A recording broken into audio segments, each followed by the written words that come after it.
Welcome to Coffee Break with K.A. and Dana. We're brought to you by the Lesbian Talk Show. I'm K.A., a lesbian romance author, and in my past life, a counselor and a social worker. And I'm Dana, an avid reader, coffee connoisseur, recovering alcoholic, and a graduate of the School of Hard Knocks. Grab a cup of coffee, pull up a chair, and join us for a meaningful conversation from a lesbian perspective.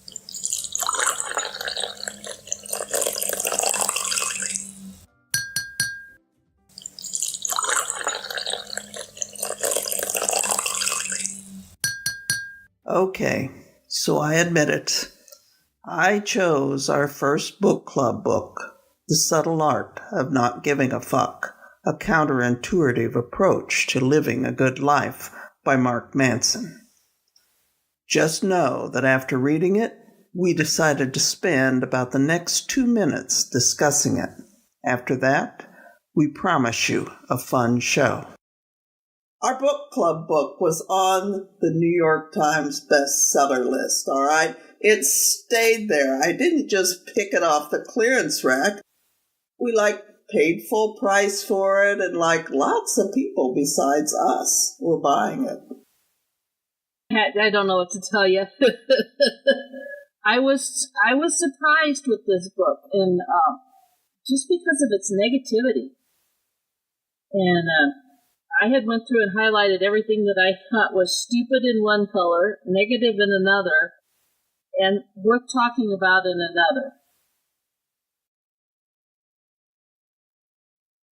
So you used the marker that was almost out of ink for the last category, right?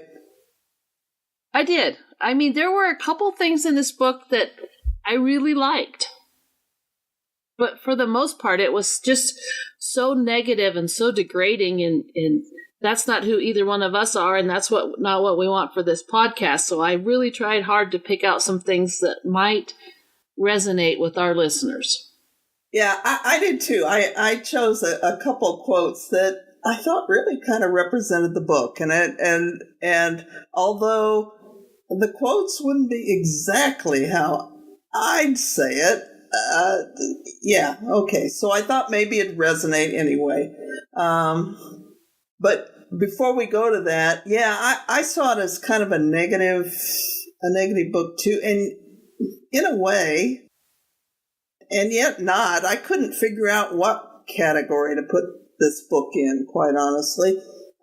Some of it was common sense. Some of it was so common sense. For instance, here's the thread that ran through it that was so common sense for me. If you want something too much, if you work yourself up too much, thinking you need to do really well or whatever it is you're thinking, you will stress yourself out and maybe not do as well. I mean, that's kind of true, don't you think? Yeah. But he sure spent an awful lot of words to tell us stuff that normal people already know. Yeah, okay. So with that, I promised our listeners less than 2 minutes. So, do you have a favorite quote?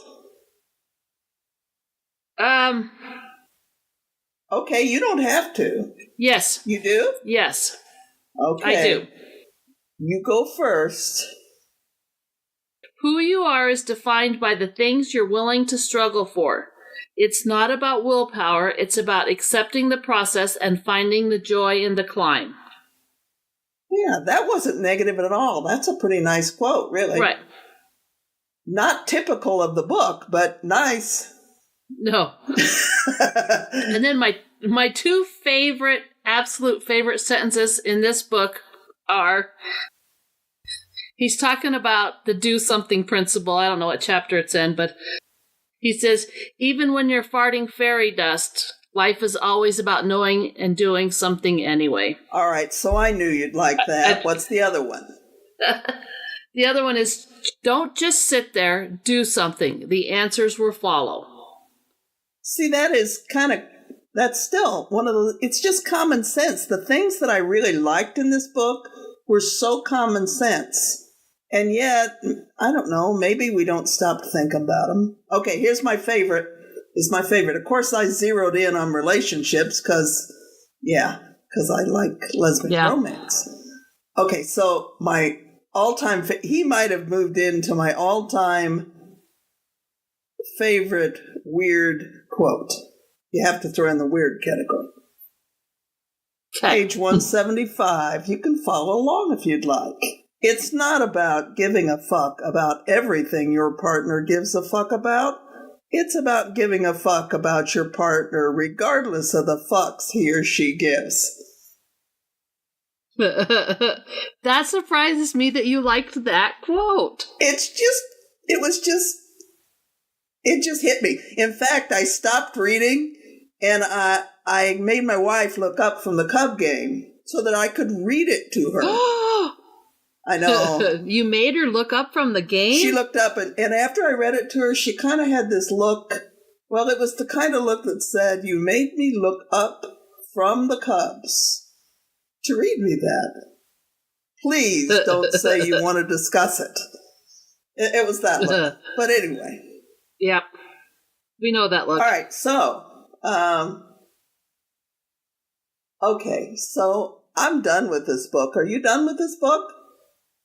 I've been done with this book. In fact, I had to go through it again this morning to figure out what we were going to talk about because I've been done with this book for a bit.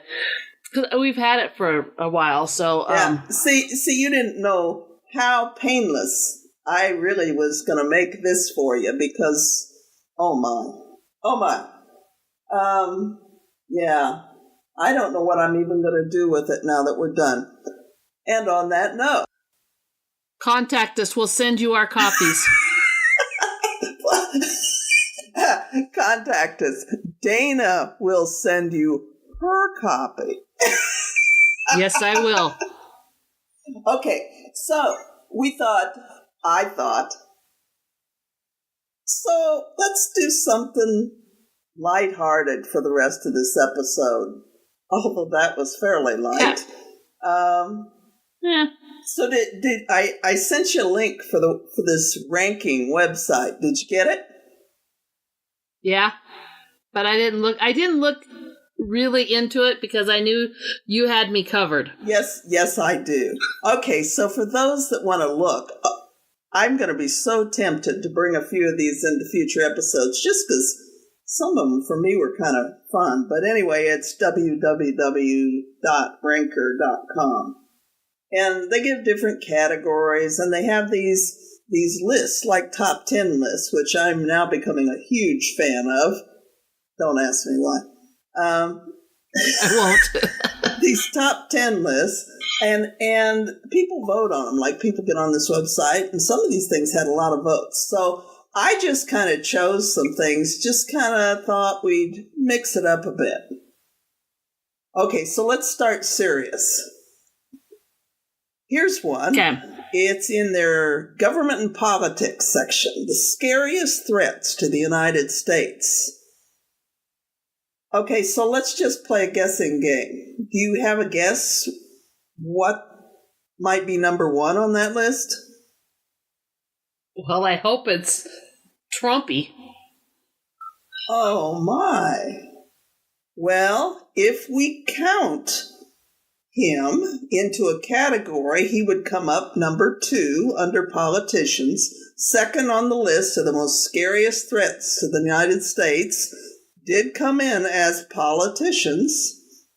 Number 1 was that America is becoming increasingly divided and polarized. And I'm not sure I would have said that, you know, if I just had to fill in the blank. But when I read it, it's like, oh my gosh, that scares me too. Yeah, I would agree with that. But number two, Stumpy and the politicians are what's driving number 1. Well, yeah, because all of these are interrelated. I mean, if you're talking about a country, like I'll bet we could go down the list and find more. So third on the list is money and government. Okay, well, I'm not sure that scares me too much. Let's drop down. I don't know. Number 6. Our government scares me. Yeah, me too a bit. Yeah, more in the past.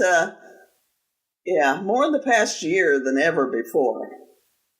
You drop down to number 6 and you get to things like death of the middle class. So I'm done with this list now. But I think that America is becoming increasingly divided and polarized. Yep, that should be number 1, and it does scare me to death. Absolutely. Okay, so let's pick another one. Okay, so here's a lighthearted. I'll just mix them up, serious and lighthearted. Here's one under their relationships and couples. Stupid things couples fight about. Stupid things couples fight about. Money, sex, kids. Okay. Yeah, that's on there. Number 1 on that list is repeatedly forgetting something that you've talked about like 8 times. I have no comment on that. Yeah. I don't either. I am not going to get myself in trouble with my wife. Nope, not happening. I can't make you do it on this episode. Yeah, Nope. I don't have any comment either. If you're curious where money landed, it's number 5 on the list.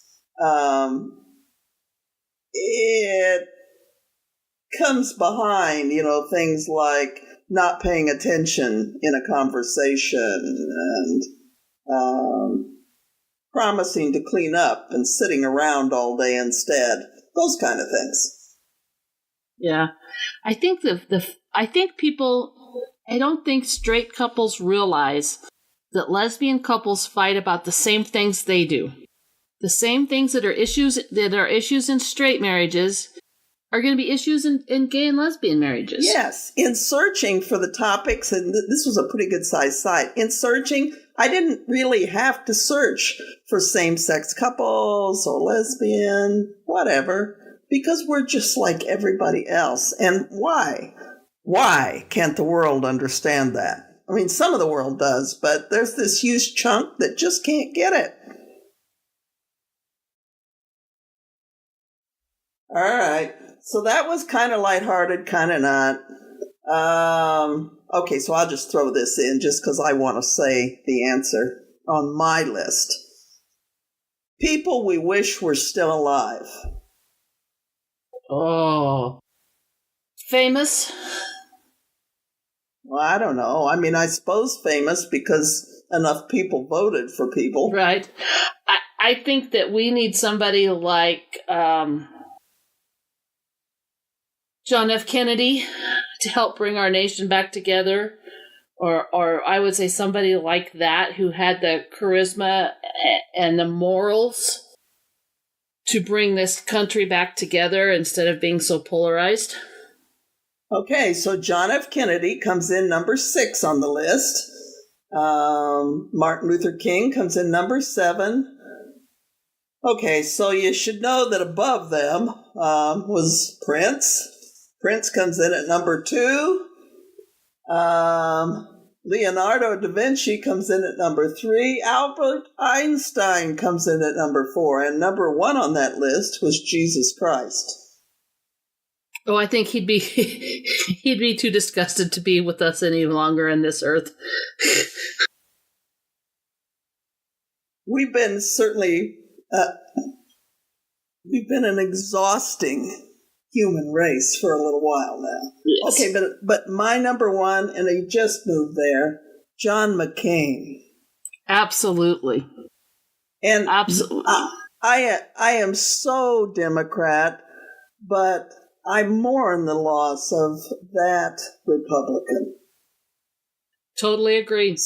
Somebody that could reach across our aisles and see past the party affiliation to what's good for the country. And be willing to speak against the things that we need to be polarized as a nation on. Yeah, a decent man with guts. Absolutely. Yeah, I wish he was still alive, but glad he's no longer suffering. Absolutely. Okay, so here's a fun one. This is just to get those that long for the old therapy cafe or whatever. This is for those folks. All of the types of hot women ranked. So I'll give you kind of, there are categories like the hippie chick and the comedian and the yoga chick and the dark girl and the girl boss and the tomboy. All those categories. Right. Yeah.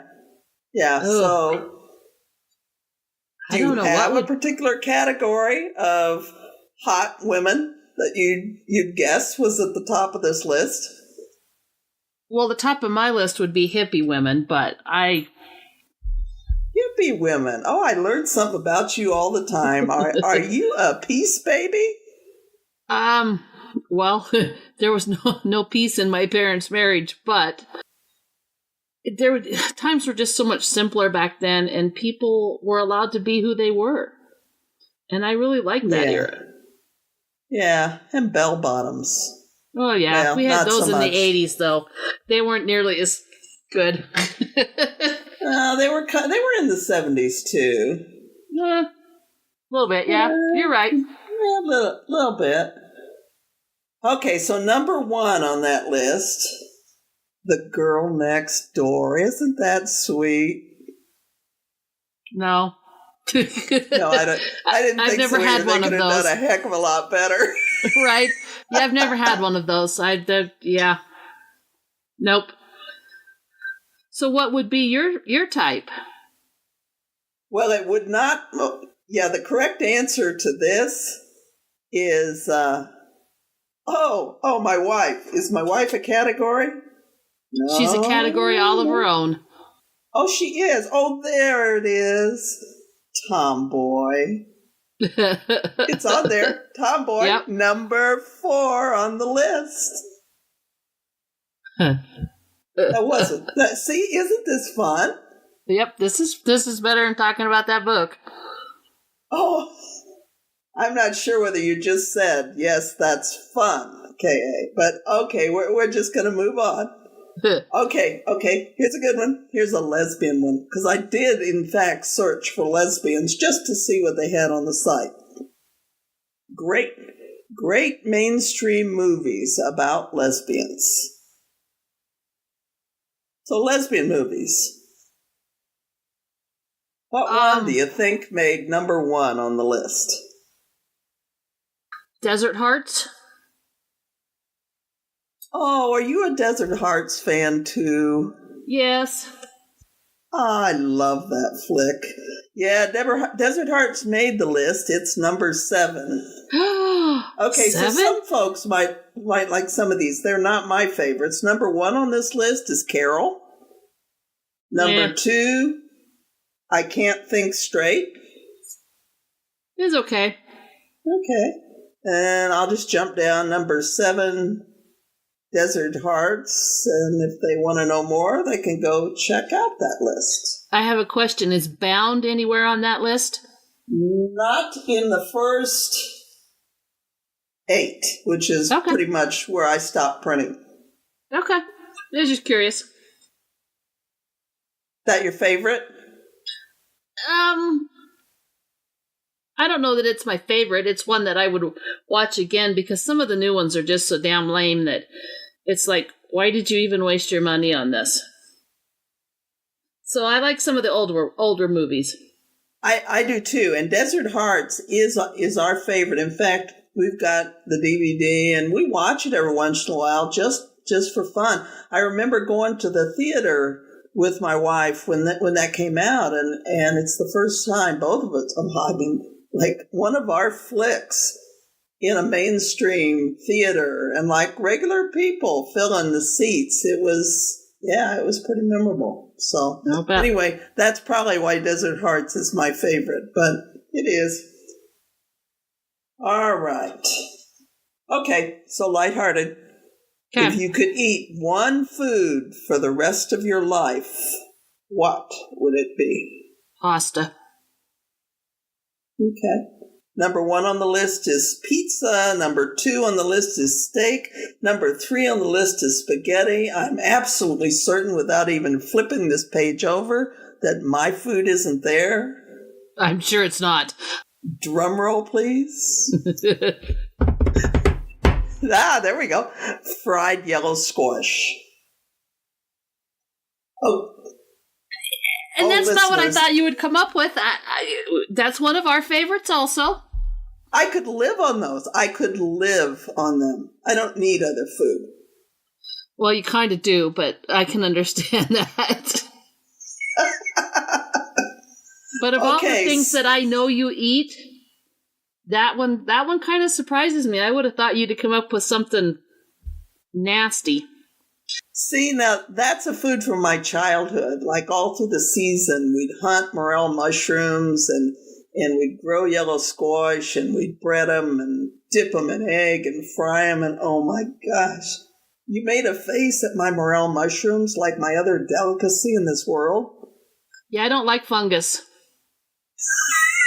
Okay, so I'm not okay, I'm done with that. All right. Okay, so last one. The best qualities in a woman. Open-heartedness. Open-heartedness. Open-heartedness. I'm sure it's not on there, but... Well, loving is on there. Loving is 1. Loyal is number 2. Number 3 is supportive, and then you can list every characteristic you want to, and they're on here. Honest is number 10. Wow. Loving and loyal probably would be my top 2, and they made the top 2. There you go.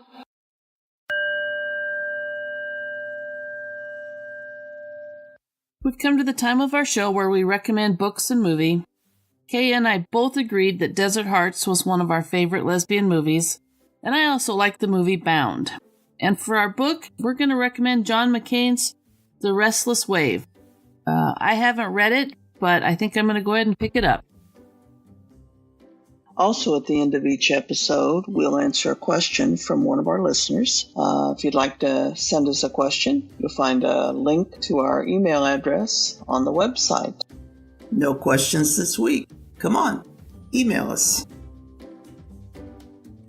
You've been listening to Coffee Break with Kay and Dana, meaningful conversations from a lesbian perspective, brought to you by the Lesbian Talk Show. Be sure to like us on Facebook, follow us on Twitter, and visit our website, www.coffeebreakwithkanddana.com. Until next week, work hard, be kind to one another, and watch amazing things happen in your corner of the world.